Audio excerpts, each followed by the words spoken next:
Welcome to the NorthLakes Podcast. I'm today's host, Jeremy Oswald. Today, we'll be speaking with Dr. Allison Allen, psychologist here at NorthLakes Community Clinic, about social isolation. What it is, why it is harmful, who is prone to suffer from it, and what can be done about it.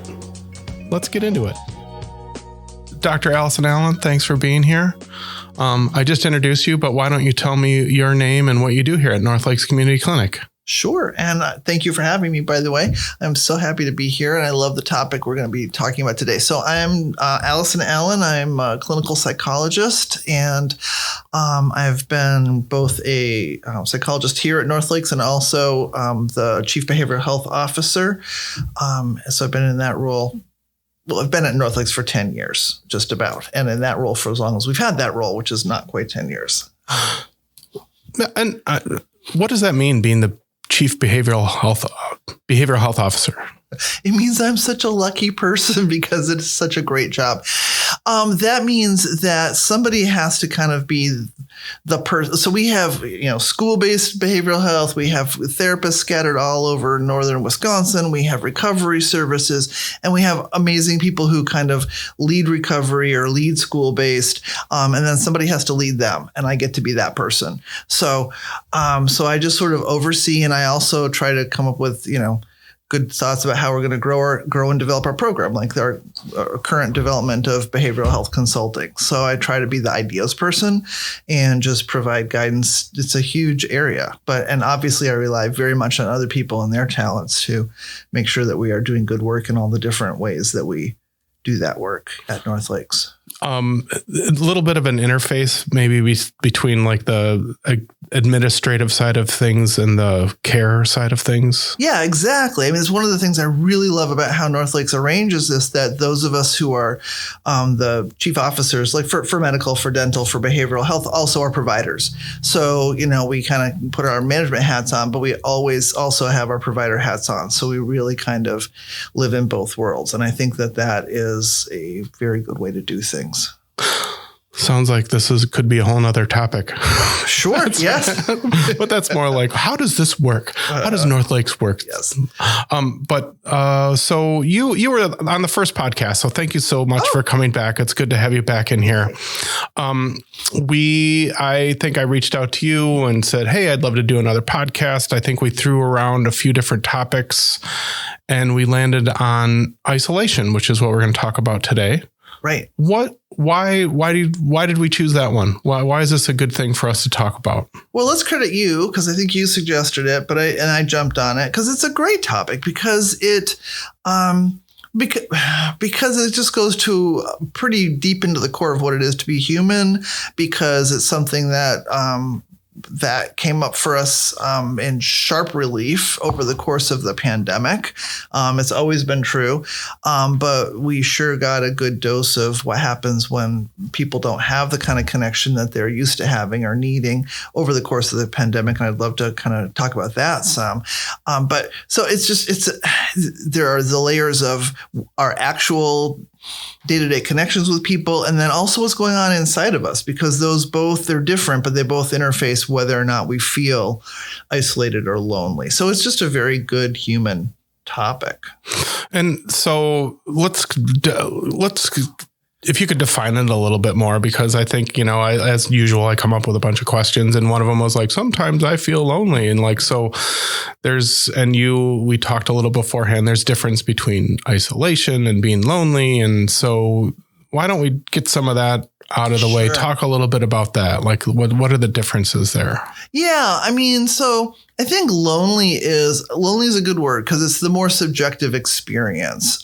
So if we're isolated, we don't have a lot of connection maybe with other people. And there might be times when that's okay. And then there's times where there's too much. When we start talking about social isolation, we're talking about too much probably. And then loneliness is our perception of that. So you can start to notice the differences because you also talk about solitude, right? So solitude sounds wonderful to not all of us, but to many of us, at least sometimes. And nobody thinks loneliness sounds wonderful. So loneliness is too much of that. The other thing about loneliness is it's a feeling. We all feel lonely once in a while, and there's nothing dangerous about any of our feelings. It's okay to feel lonely. It's a signal to us, a little information that we could use some connection. Nothing wrong with that. If it's chronic, if it's persistent, if it's sort of defining big chunks of our life, then it really is a problem, and it's good. And another thing I hope we'll talk about are the very real emotional, but also physical impacts that we're beginning to see associated with excessive loneliness and isolation. So me, like Thursday night, I don't have anything to do, like maybe feeling a little ho-hum, like, oh, I don't have anything to do tonight. And all my, well, I guess I could say I have friends, but they're busy. So I'm feeling a little lonely. I haven't seen anyone in a while. Right. That's one thing. But what, exactly. So what is isolation? Like, what is it? Like, So, isolation is sort of the thing that can lead to lonely, not just that, like that kind of loneliness is fine. You're saying, I'm at home, it's an evening, I have friends, but they're not around. Like, as a therapist or just as a community member, I'm not going to get too, no offense, I'm not going to get too stirred up about that, No, but it's a little information for you. Again, feeling a little lonely, it might signal like, oh, I do need to, maybe I should reach out to somebody. Or if it's a few nights in a row, wow, maybe I'm not connected enough. Isolation can suggest that we have lost or can't identify some of the routes to doing that, I don't know how to do that, or I can't, So, if someone is in, there's a reason why, like, the most horrible thing that can happen to somebody in prison is that they're put in isolation, right? And if they're in solitary confinement, that is a big deal. Then that's an extreme, obviously, of how limited somebody can end up being.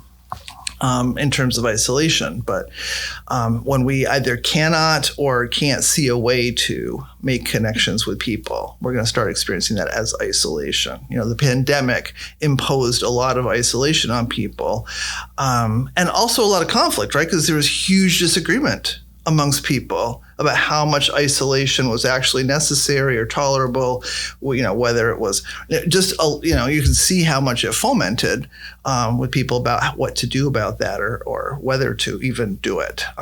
Even in the face of incredibly dangerous disease, people were pushing back against it.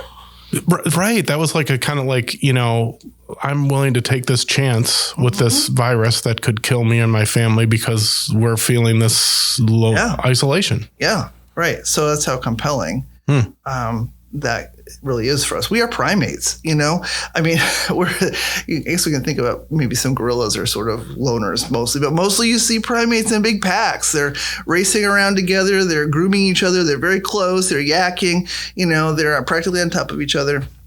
You don't see them hanging out by themselves all that much. We're pretty much more like that than we realize.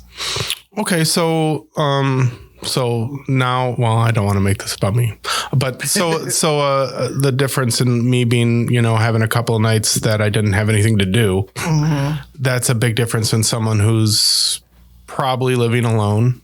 Most likely I'm guessing, like I'm putting a lot of assumptions out there, and they don't have I don't know if capacity is the word. They don't know how to hang out with people. They don't know how to make a connection. They don't and so, well, like, how does that come about? Or is there, like, should we talk about symptoms of it, or how we get there, or what would be the next best thing to talk about? Oh gosh, I don't know. For one thing, you might be living alone, or you might not be. People who are in relationships that are not very happy, for instance, might not have much time alone, but they might be feeling very lonely or very isolated. And also, of course, unfortunately, in situations of domestic violence, a person can be extremely, in fact, that's one of the ways that someone who is domestic violence perpetrator imposes their control is by actively isolating people, actively undermining and cutting off their connections to other people. So there are plenty of people who might indeed be in a family setting and not have very real access to other people or connections and might feel very lonely. I don't know how lonely starts. Good question. Well, we can make it about me. Just thinking about kids sometimes. So I was an extremely shy child, and didn't know once I went to school how to, like, I would just sit in the playground and watch kids play. And it's just like, how did that happen? How did they do that? Right? Like, I just had no idea. I really didn't. And so, and there's a subset of kids that are like that. And obviously most kids, however, the other flip side of that is most kids actually do just figure out how to go run around and meet each other. So, there are some kids who, people are not born blank slates. Some are quick to warm up, some are slow to warm up. If someone is a little slow to warm up or a little uncertain, they need, so you're saying like, what do we do or how does this come about? If you happen to have folks who are really capable of sort of helping with that, you can kind of usually get through it. And if not, for whatever reason, you might not, you might do like I did. And once I learned to read, it's like, oh, thank God, there's my escape hatch, right? And I just sort of went through the rest of my childhood with a book in front of my face as much as I possibly could till I got to college and thereafter, and things started to get better. But, yeah, so sometimes it's sort of a combination of personality and different factors in your life. Sometimes it's external events like the pandemic or having the misfortune of ending up in a violent family or a relationship. Sometimes it's just changes of circumstances. You've moved to a different place. Maybe you don't speak the language or you just don't know people yet. And for whatever reason, it's hard to connect. Then there are also generational changes, or in developmental changes. So I've just retired, wow. And all of a sudden, maybe I lost my spouse a while ago too. And now, or at some point, and all of a sudden I had a whole context. I had structure to my day. I had coworkers. I had stuff I was doing. And all of a sudden, they had their goodbye lunch with me and we're all going to stay in touch, but we don't, or it's not at all the same, and so now all of a sudden, maybe for the first time in my life, I'm really realizing how isolated or lonely I can be. So funny you talk about retirement that, I did a podcast a couple years ago with Jennifer.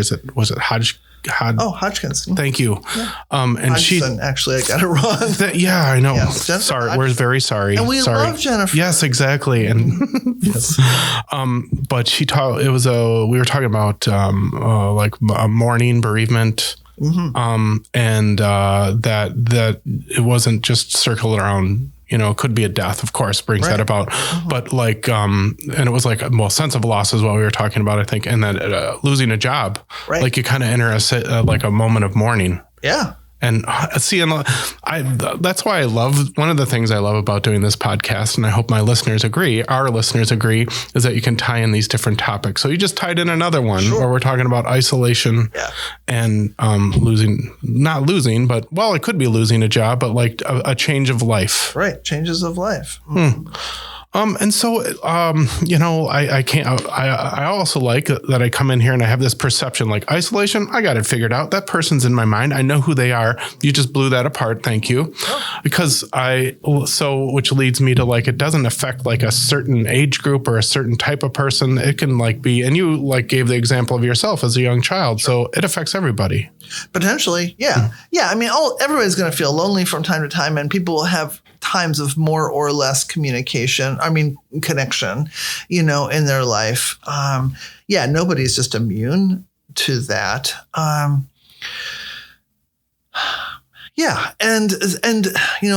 another variable, because here's the thing, there's the external factors. We have a pandemic, all of a sudden things are cut off, or I've retired from my job, or I've moved to a new town. There are things like that.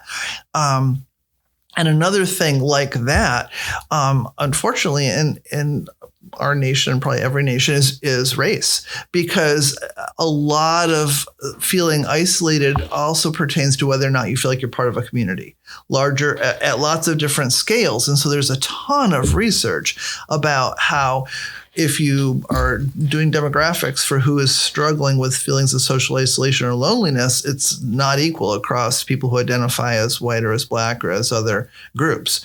The more, white people, we, because I'm white, you look like you are too. I am. I could be wrong, yes. But yeah. So, it's the dominant culture. We don't even realize to what sense we just automatically feel connected and a part of it.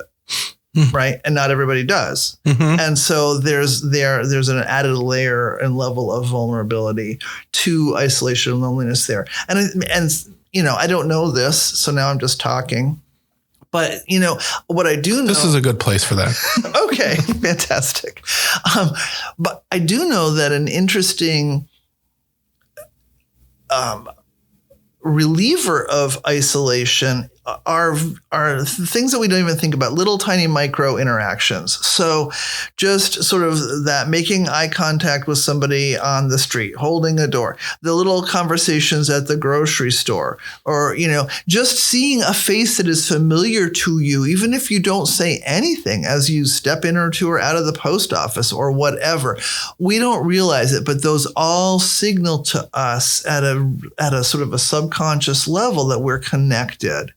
And it really does us good, more good than we think.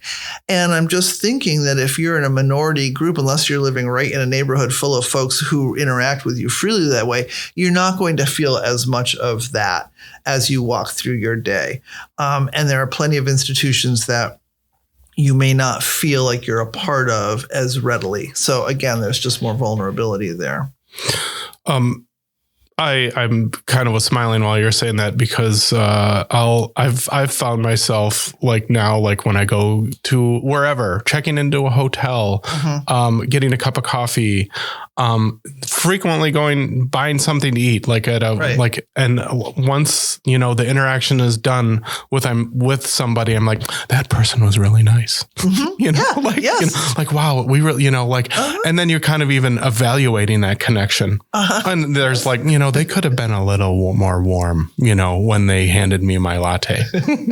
Tell me more about this. Yeah. I just say, it's like I giggle about it because the other thing about it is like I'm becoming my parents. Oh no. This is like what we do now, and I like have been like a little aware, like, boy, a lot of my social interactions are with these people that are forced to talk to me. And I'm like, and I like find, I don't know, like I'm becoming an old white guy where I like feel like, oh, everybody wants to know my story. You're like those insurance ads on TV, right? Where they're trying to help you not become insurance. Yes. Yeah, so I feel like we're all going that way. Taking advantage of this person that it's their job to like, no. Anyway, I've digressed. No, but it is interesting because that sort of stereotype, and we see it sometimes and it gets memed, but we're looking at people who are maybe retirement age, right? Yeah. Who else? Well, and now they want to talk to whoever they can talk to. Yeah. Right? Now they're hungry for conversation.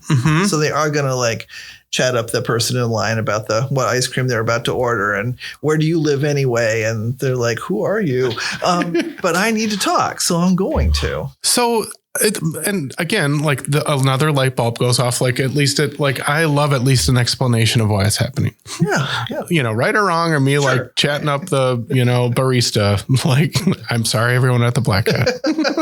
And you haven't even retired yet. I know, right? Exactly. Let's go. Look out. So the place I kind of wanted to go with this in my meandering way. So these are external sorts of things that happen, whether we're retired or whatever. But there's the internal stuff too. So, and this is pretty important. So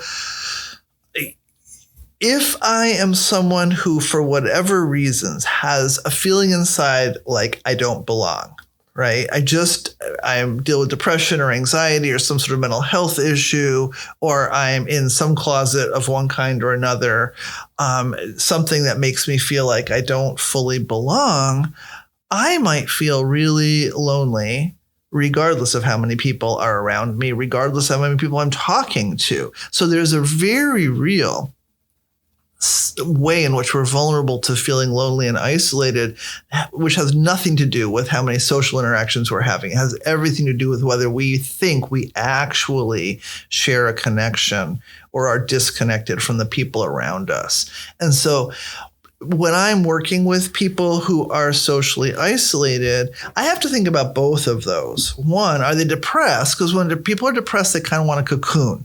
They tend to want to pull in and cut ties and be by themselves. And there's an immediate level where that feels comforting. And then, of course, it's part of a spiral down because now they don't have these connections with people and we need those connections.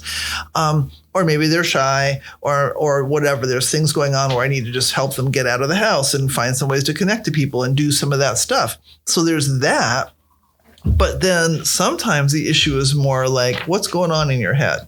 What are you thinking about yourself and about others that is leaving you feeling alone no matter what your interaction is with other people? Because then we got to do something different, right? We got to work with some of that stuff till you can start to see that, because here's the truth about that. Whatever that thing is that's going on inside my head that makes me feel different from people, a bazillion people have that same thing. And it can just really start to help to go, oh, my thing isn't a weird thing. It's a human thing.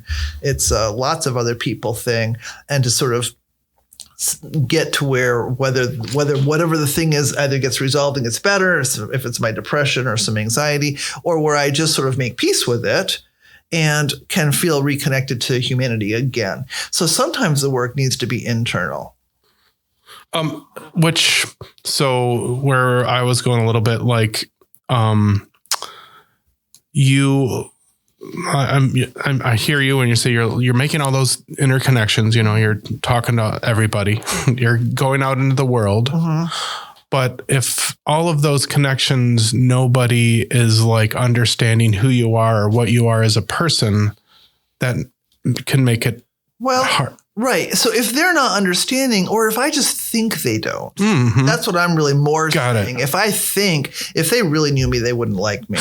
Yeah, right? If they knew this thing about me, if they knew my orientation, or if they knew the weird thoughts that I have, if they knew like whatever the thing is, fill in the blank, this thing that I think makes me different, then they might not be judging me at all. They're just going along, whatever, having an interaction, and I'm the one who doesn't feel connected.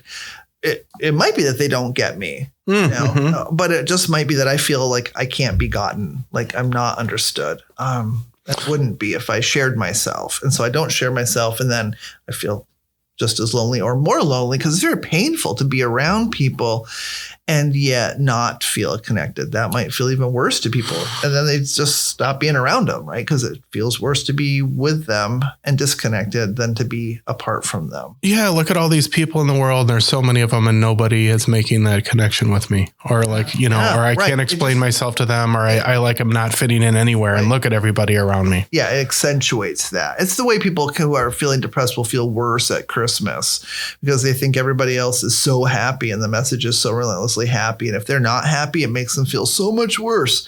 So kind of the same thing. If I'm at the company picnic and look at all these people and they're all laughing and smiling and I'm talking with them too, but I don't really think they would like me if they knew me, I might feel less connected as I'm going through all the motions and looking okay. Well, and then as you said, like somebody needs to work on themselves. That person could also be like, whatever they're talking about, I don't care about at all.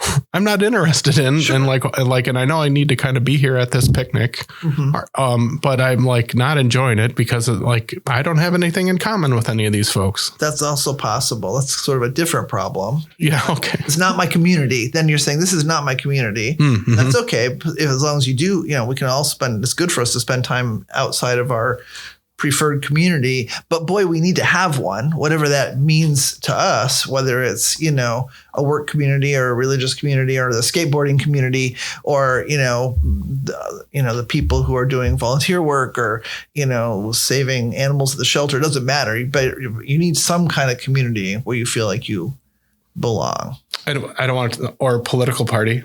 Sure. Political party. If you had, right. So some people that is so important to them. And if they're involved, with that, then yes, that might be your community. That might be your people. Mm-hmm. Yeah. So I feel like we've got a pretty good idea what it is. Like, I think we've broken down a little bit what isolation is. So what happens to someone? What is it bad? Or what can it do to a person? Yeah. We have gotten more and more the answers for so many different things end up sounding exactly the same because they're also interlinked. So when someone is excessively isolated, whether they're feeling that way internally or actually externally, whatever, it doesn't matter actually at this level. They're going to be much more prone to low mood and depression. They're more likely to feel anxious. They may have sleep disturbance, not sleep that well. Concentration can get poorer. We can be more vulnerable to developing dementia. That can happen at a more accelerated rate for people who are reporting a lot of isolation or loneliness. So there's a lot of sort of emotional and mental stuff, but there's also the whole panoply of physical stuff. You might have higher blood pressure. You are more at risk for heart attack and stroke. You just are generally not going to be as well physically. So it's just one more of those things that, fixing it does, just like we need some exercise and we do better if we're not smoking. We need to not sit all the time. We need human connection or we do not thrive. The standout example of that, I think, is when you hear about like these awful situations with babies who are in orphanages that are bad. There are wonderful orphanages, I'm sure, but there are institutional orphanages that have been kind of noted in some countries, but where the kids all their physical needs are met adequately. They are changed, they are fed, they are in a clean crib, they are getting their sleep, whatever, but there's very little interpersonal connection. And those infants will often just die.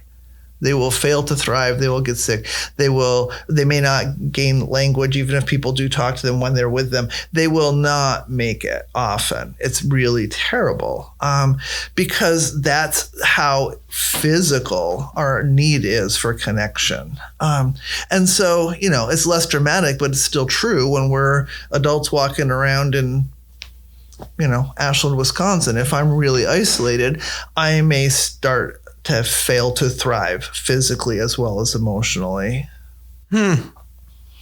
Sorry, that's kind of heavy. And Yeah, no, it is. It is. We really are, our mental state, our physical states, they are not distinct things. We need a word for mind body. It's all just us. It's how we're put together. And we are social creatures. And we are not going to do well emotionally or physically if that gets excessively and chronically. Now, I'm talking chronically now, right? It's not like if you have that lonely Thursday night once in a while that you're going to develop heart disease to terrify people, right? I'm talking about chronic difficulties with loneliness. People who have, they're a widow or a widower and they're retired and they're in their apartment and they don't have a strong, church community, volunteer community, family around them because we move all the time now. So now people are very high risk of having no firm connections around them at some point in their life because they've moved a lot and now they aren't working. And, we don't have of course you're in church. Which one is it? And everybody knows you. They sure know if you don't go. That used to be the norm. And that isn't the norm for a lot of people anymore. And so there are many, many people who are at high risk, just find themselves sort of sitting in an apartment with very little to do. And that is not a good scenario for a happy or a healthy old age. Yeah. So are there other, how did I phrase this question? A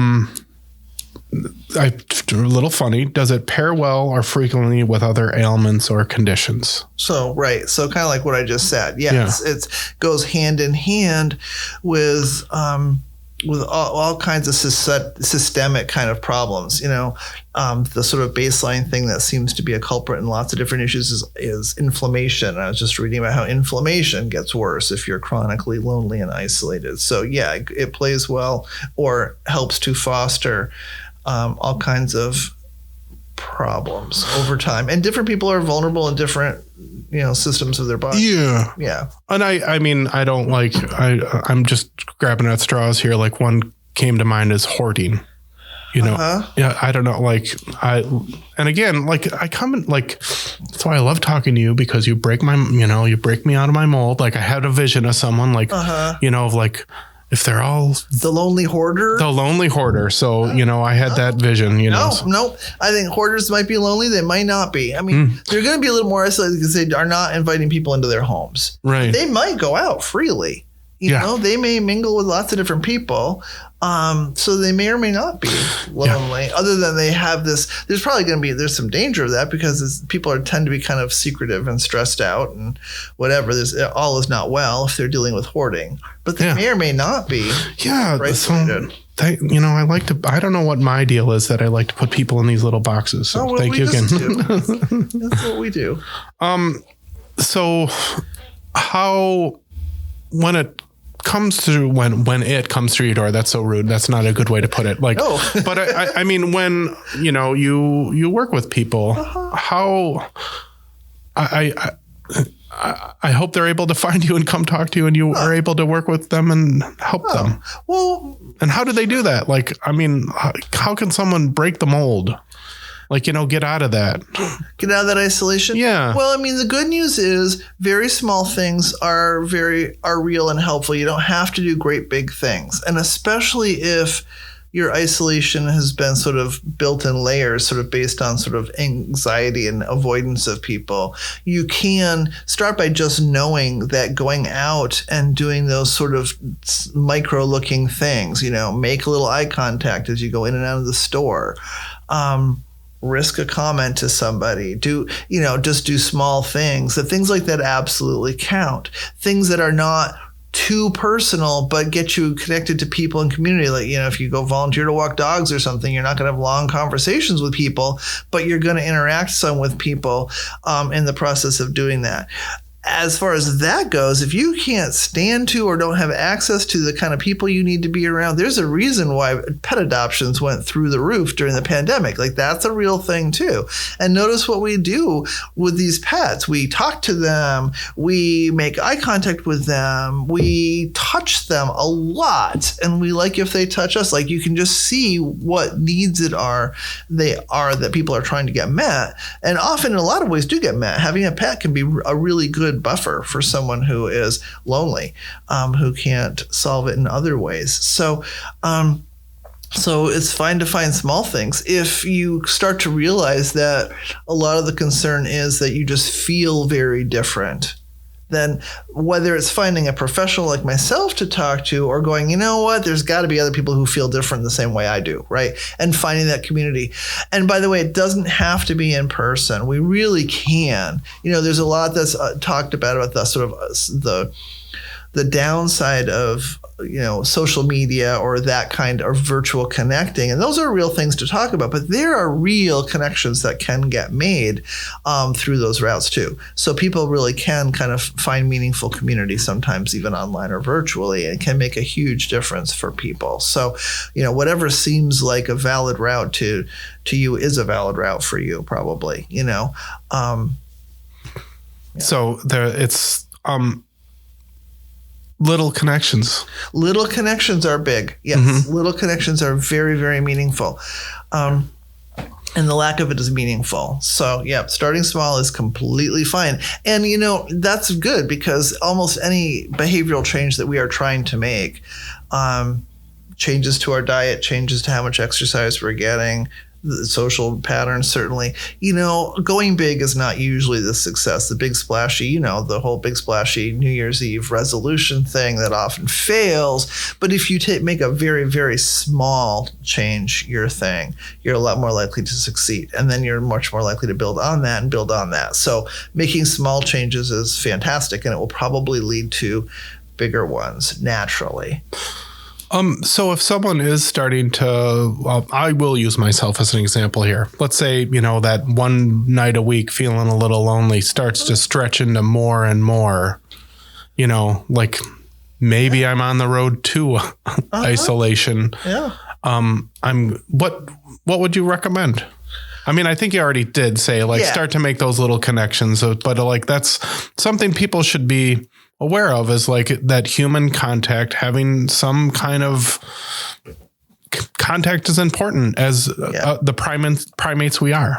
Yes. Just knowing that it's important, looking for opportunities for that. I'm just going to put in a plug for emotions because they don't all get good press. But the thing is, every single emotion that we have is extremely useful to us when it's functioning the way it's supposed to because it carries information. It tells us something we need to know. Ideally, emotions, that word emotions there, they show up, they deliver information, they move on when we don't get hung up on them. So if I'm lonely, that feeling, if I take stock and like, oh, lonely. Well, if it shows up again, oh, lonely. Oh, like, okay, I get it. Like, that's information. I need to do something a little bit different. So just starting with say thank you to your loneliness. If it points you towards, hey, you need to make an adjustment in your life. Something's not quite right. So this is making me reflect on our first conversation a couple years ago for the first podcast number 1. Thank you. And again, like right out of the gate of that one, I think we were speaking about anger, and I was right away like, anger is bad, and you're like, no. So in a broader sense, not just talking about isolation and anger, how would you recommend people kind of like check in with their emotions? And I'm going like we don't need to talk about, but like you just said like, oh, loneliness. Thank you. Yeah. And then like talking about number 1, podcast number 1, anger, like, yeah, it's real. Like, and it's helpful. Mm-hmm. So like, is there like an emotional checklist that we should all be going through and cause there's more than just anger and loneliness, Oh yeah. There's excited. So like, I don't know, like in a bigger picture of like a mental health. Yes. Anything that gets us sort of more consistently checking in going, how am I actually feeling right now is a good habit. We don't have to go super deep. We don't have to do a ton with that, but actually checking in. And if you want to know how you're feeling and you're not great at that, because we have a lot of training that trains us right away from that, out of our feelings, checking, if you want to find out how you're feeling, sort of drop your awareness into your body, because our feelings are very embodied. Our emotions are embodied. And so we usually somewhere between your neck and your hips, you're going to feel sensations with whatever emotion you're having. So that can be a great habit. Like, what am I feeling in my body right now?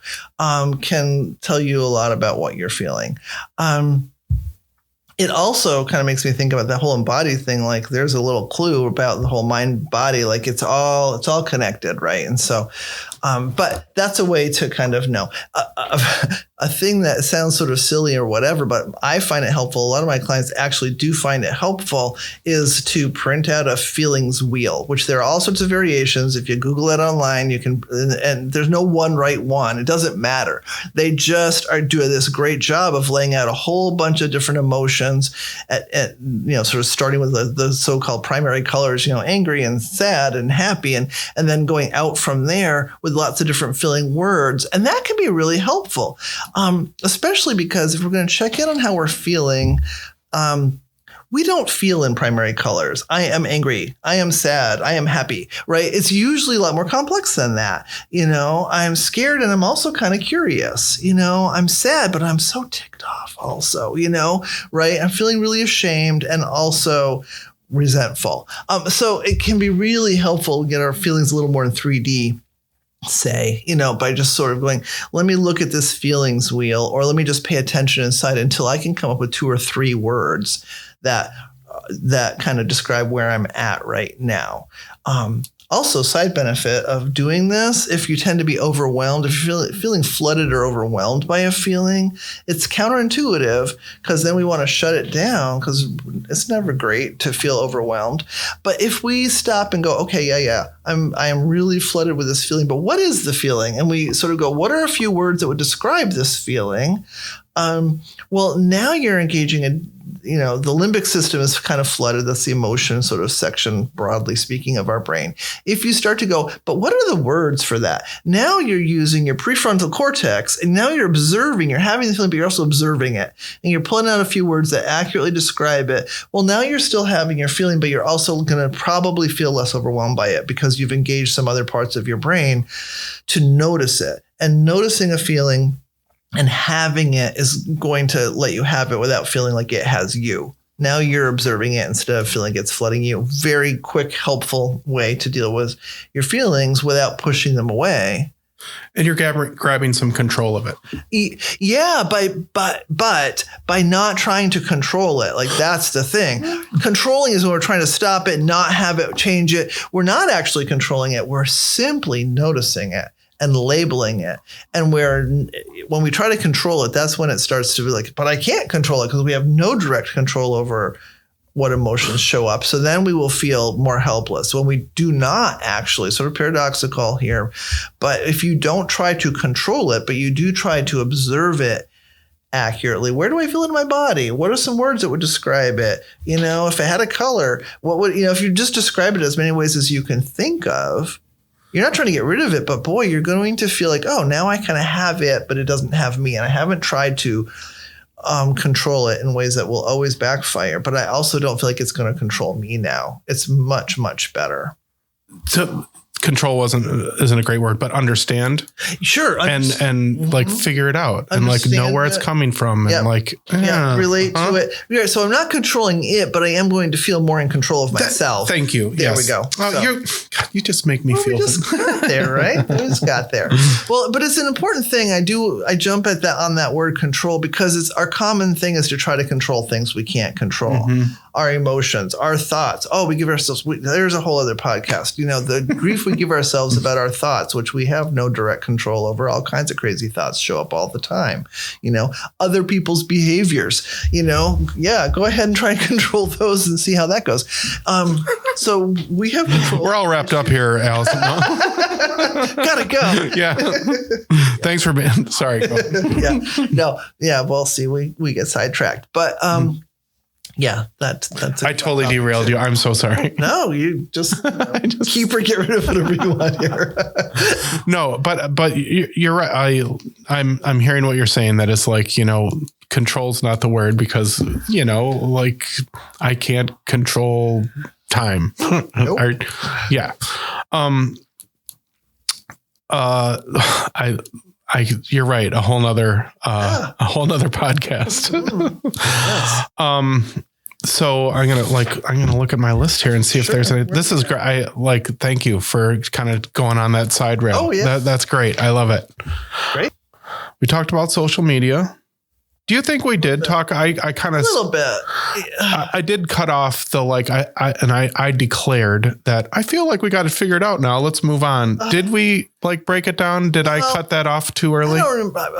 Social media just cuts both ways, right? So it has its place and it can be powerful. It can be a powerful way to connect.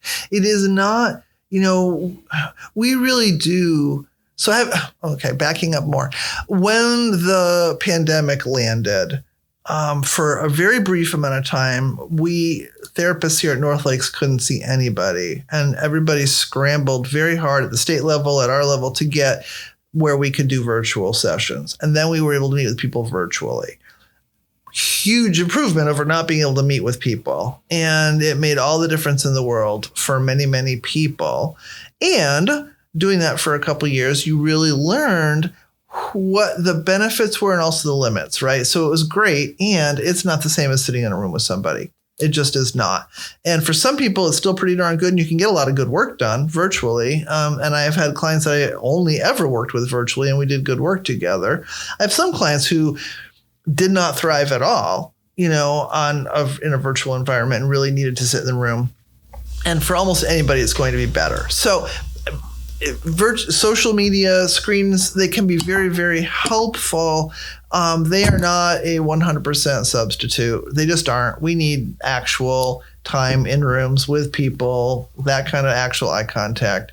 It matters. I have a much stronger sense of how much connection can happen because, and so often things come down to personal experience, but I went through a 2-year training program for a certificate that I wanted, and we were in very small groups. We were in groups of 4 with a facilitator for the whole 2 years, and it was the right people. The 4 of us were a great match, but I can't even, we met in person once, and then we were met on nothing but screens for 2 years, and we were so close. We got really close pretty fast, and it made that bond happen, and we have since met in person quite a number of times, but I couldn't believe what a strong emotional personal connection we made over screen. So I know that is possible, but I also know that it's possible to just flip through social media and to go back to that internal sense. If I feel like there's something lacking in me or in my life, or I have, here's a good topic too, the sort of disease of comparison, comparing myself to others, and I'm looking through people's Instagrams and Facebook stuff, I'm probably going to feel like crap after a while, because it's not going to look like what my life looks like, and their kitchen, my kitchen doesn't look like their kitchen, and whatever. It goes on and on. So I'll never make that shot in disc golf. Never. So it can do great things. It can really wreck us. Like so many things in life. Yeah, exactly. Like so many things in life. But it is like, does social media, I guess it gets the rap that it has. I was going to say, does it get a bad rap? But it is like, I know a lot more about what my cousins are doing. Well, right. Exactly. Than otherwise would have. Right. Yeah, I know about the yard sale that's happening this weekend. So, right. Yeah. Or my dad just came to visit. I love my dad, but he was like, I was looking at this is, which ironically, I didn't even think about this was social media. Someone was like, oh no, his friend, I saw these girls, they were on the beach, they were swimming, and they all got off came back up on the beach. He's like, watch this. And like within 2 minutes, they were all on their phones, like, rah. And I was like, well, wait a minute. They were at the beach. They were with each other, right? And then they were connecting on their phones. Like, I don't know. Do we have to get upset about that? I mean, you've probably taught me this, or someone like, we don't know their story. Right. Like, I'm like, maybe someone's sick in the hospital, and so they're checking in to see if there's a word, or I doubt it. They're probably just uploading pictures from being at the beach with their friends or yakking with somebody. I mean, they might be doing that, but I'm just saying they are out, they're in nature, they're with their friends, they're on a beach, yay. Mm-hmm. And they're of a generation where they're not going anywhere without also being on their phone. Maybe if they're doing both, I'm pretty happy. Yeah, well, and I mean, like, let's put it like in whatever age you want to put it in. Why do they need to bring the transistor radio to the beach? Yes, isn't exactly. The beach enough? Yeah. So it's exactly. It's it's technology. It's what we do with it. Sure. Boy, they're listening to that transistor radio all the time. Yeah. I mean, yes, that said, I feel like my phone is eating my brain. Like I'm fighting it and it's winning the fight. So there are things to be talked about there too. However. Oh, yeah, I know. Okay. So that's a whole other, there's 8 questions that just popped into my mind about that. So I don't have the answers. I'm sorry, Jeremy. Well, okay. Like I said, I'm losing that war. So maybe we'll not include this, but my question is that it's interesting for all of us to like, are in the computer age we're living in. It's still brand new. Yes. It is. And I think the fact like me and you, I'm going to guess, can declare ourselves as not digital natives. Right. It's an interesting to have we're the last ones to have lived in both those worlds. And I think it's a way bigger deal than we think. I think you're right about that. Yeah. Well, thank you. Keep that part. Just where I say I think you're right about that. You can stick it in anywhere. Yeah, well, I just include that in every podcast now. Well, I feel like what else? I mean, we've got a good podcast here. There's definitely more we could talk about. I don't like it. Just seems isolation is it a standalone thing? I mean, it seems like it just is a gateway for other problems and other ailments. Right. So to like say like you don't just have isolationism, but it can make a lot of other things worse. Yes. Nobody comes to me to treat their social isolation, right? They come for their depression and their anxiety or their marital problems or their work stress or their whatever. And then that's not always, but often a piece of it, because human connection is stressful. So we need it and it's stressful. And so when we are under duress, so often we have an inclination to withdraw. Like whatever it is that's got us stressed, we tend to kind of often want to withdraw. And so, but then that causes problems of its own. David Reckemeyer made the best observation to me once about, we want to connect by how threatening it is. He says, there's a reason at all those parties where everybody has a drink in their hand, right? We're at a party and we want to be with people, but obviously we're all a little freaked out. We're all self-medicating with some alcohol. So for our anxiety, because we're in a room full of people, like it's not simple. The reason it's an issue at all is that being with people is really important to us, and it's really challenging and scary for all kinds of reasons. To do with the complexity of being a human being, it's big.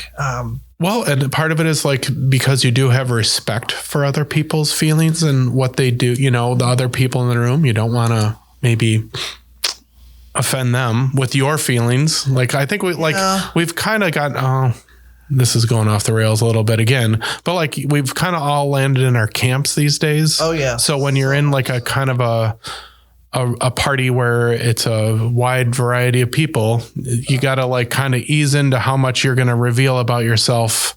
Well, yeah, but although I think the whole like the self-medicating notion has more to do with our social anxieties and our fears of what people are thinking about us, and if we're going to fit in and I'm going to have anything interesting to say, and are people going to like me or not?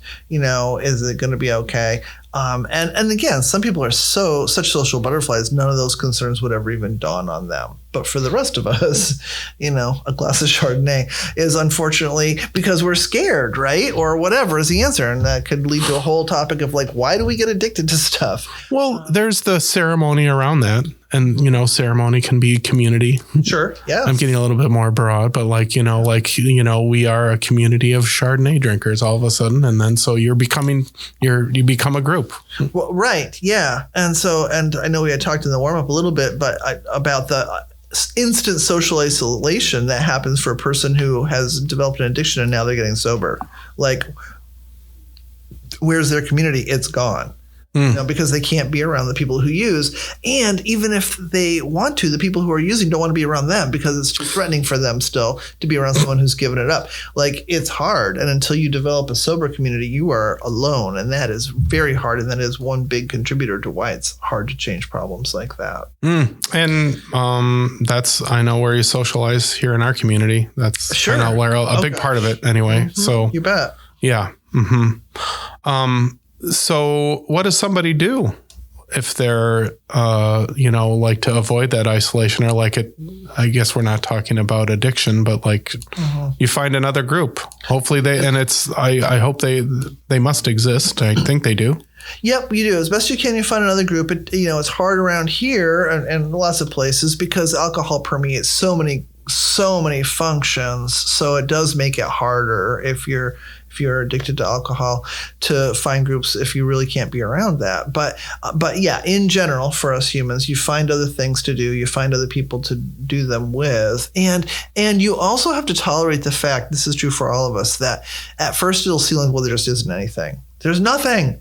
There's just nothing, and that'll be a sincere perception because you are not trained, our brain isn't trained to see any of the things except for what it's been seeing. Like, I'll have people who feel like there's nothing to do. It's not especially just any kind of social isolation or withdrawal, or just not. Could be the retiree. To get the local newspaper. I guess the one day a week now that it's still actually published in paper because it can kind of help. I get that paper copy, but whatever. Get the newspaper and go through it, imagining that there are all these different people coming to visit. And they're going to be staying with you for a week or two, and they need stuff to do, and you don't know what they're interested in. So you really don't. You don't know. So you're going to look through the paper and you circle every single activity and offering there is, in case one of them might be interested. This is to get your brain to just see it, even though they're like, that's not for me. Like, circle it anyway. Circle all the things, and then look at them, and then look at them again, and challenge yourself. Like, which one of those could I try out? And for those who do not subscribe to the newspaper, can I suggest going to your social media event page and just scrolling through that? And then if you need a tactile piece of paper, write it down and then start to circle. Write down all the things. Yes. Make it tactile. I'm very tactile, but yes, thank you. More media person than I. Yes. Whatever. That's why we come together, Allison. That's right. So there we go. So yes, but but break that stuff down in your brain. Go, no, what are all the possible things? And you'll be surprised usually by how many of them there are, for one thing. And you can start to go, well, I could go to one of those maybe. Well, and you go and take the chance, roll the, I mean, maybe don't go to the, knife throwing thing. Right. You're not going to go to everything. Yeah, but find the one that you have at least some sympathy for, or some slight interest, or. Yeah. You don't hate it. I like that. So you just you kind of what a great analogy. You've got people coming in, which is nice because that creates a little possibility, and you just kind of playing a weekend. But it's for yourself. Yeah. Right. And there's going to be kids, there's going to be this one, there's going to be that one. You don't know what they want to do. Right. So that makes you think, well, what are all the things? And that is really good for us. That helps us to think. And then, I'm an introvert. So I'm so just go put yourself in harm's way, right? Just go be around some people one way or the other. If you don't put yourself in harm's way, it's not going to happen. You have to go actually mix.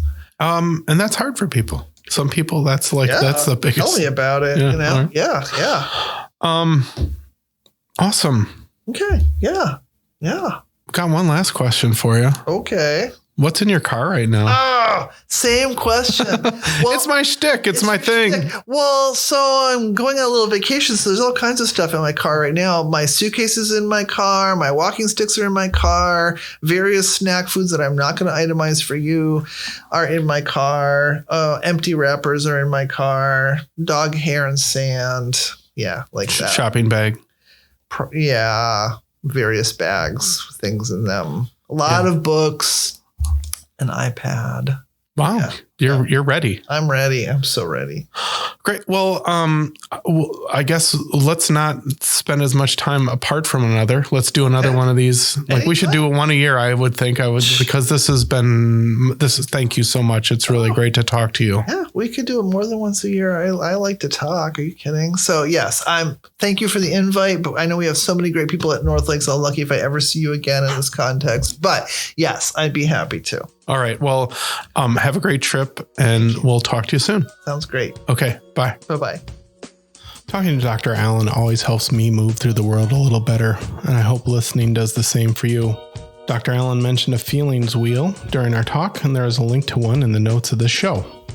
NorthLakes Community Clinic is a federally qualified health center with locations in many communities throughout northern, eastern, and western Wisconsin, offering an integrated array of quality services while actively removing barriers. You can find out more by visiting our website, nlccwi.org. My name is Jeremy Oswald, and I am a marketing and communication specialist here at NorthLakes. Please give the NorthLakes podcast a rating and review wherever you listen to it. It makes us feel very good. Thanks for listening, and have a great week.